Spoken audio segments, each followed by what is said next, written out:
Welcome to our live interview with the writers from the Denton Record-Chronicle, powered in part by Classic of Denton. Well, good morning, everybody. We are live here at DentonRadio.com with Brett Vito of the Denton Record-Chronicle for a live sports update from the DRC. We do this every Monday at 2 o'clock with writers from the Denton Record-Chronicle getting updates on everything from business to entertainment, and today talking sports. It's been a pretty wild time in the sports world here in Denton. So, Brett, give us a rundown on what all's been happening. Yeah, it has been a pretty busy and exciting time as far as Denton sports go. And of course, the big news over the weekend was that North Texas ended up beating Southern Miss in a pretty critical Conference USA football game at home. It was really interesting because it was just a torrential downpour and lightning storm in the hours leading up to that game. It ended up being delayed a half an hour. It was supposed to kick off at 1, didn't kick off till 1:30.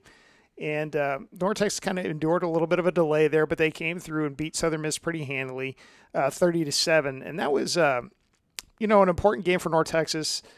They moved to 2-1 in conference play, and it sets up an even bigger game this weekend at UAB. UAB has not lost a conference game this year. They're 3-0, probably one of the better teams in the West Division. And this is a game North Texas probably looks at as if they're going to come back and win the conference championship or win the division championship after losing to Louisiana Tech earlier in the year. They're going to need to win this game because UAB is 3-0.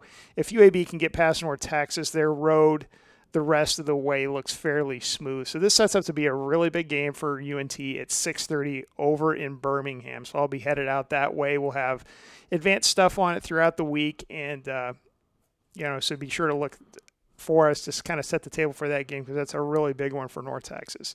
Also in the North Texas sports realm here, Maria Konova, one of their tennis players, goes into the ITA tennis regionals this week, tied for the program lead all-time in singles wins with 66. So Maria needs one more win to set the program record for singles wins. She's been a great player for North Texas 3 years. Really nice girl. And she will be looking to make some history this week, so we'll be watching out for Maria. We'll have a little bit more on her in the paper tomorrow. I'll talk to her this morning.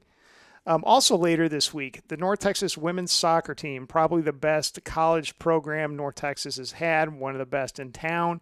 They play Florida Atlantic at home on Friday. And that, just like the North Texas football team, that sets up as a huge game for North Texas. It's getting late in the season. UNT was kind of in position to where if they ran the table, they would be in position to win the conference title. They ended up tying with Western Kentucky over the weekend in one of their two games, which kind of muddied the waters a little bit for them. But that game, if they can beat FAU on Friday, things start to look pretty good for them to win a conference title, either the regular season or the postseason tournament for the 5th straight year.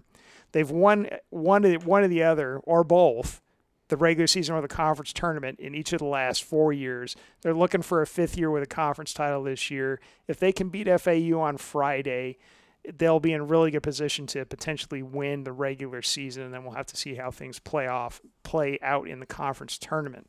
And, of course, we also have a lot going on in the high school realm. It's getting down into a little bit later in the season in high school football.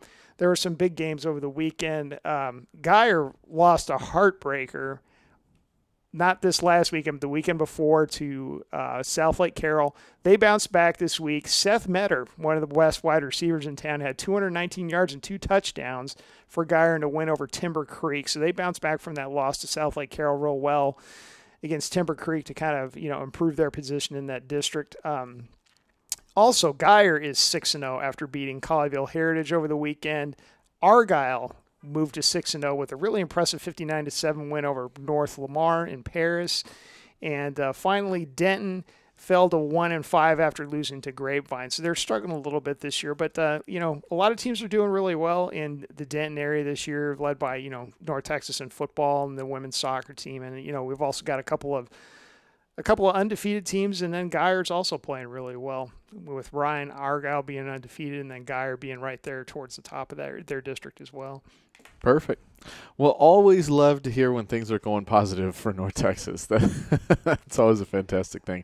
Well, Brett, thank you very much for being here. We always appreciate it. Guys, we are here every Monday, like I said, with the writers from the Denton Record-Chronicle, getting an update on all things Denton with our good friends and partners at the Denton Record-Chronicle. Make sure you stay tuned at Denton Record-Chronicle for all the updates on all things Denton sports. And, of course, you can check it all out online at DentonRC.com. We appreciate y'all being here. We'll see you next Monday.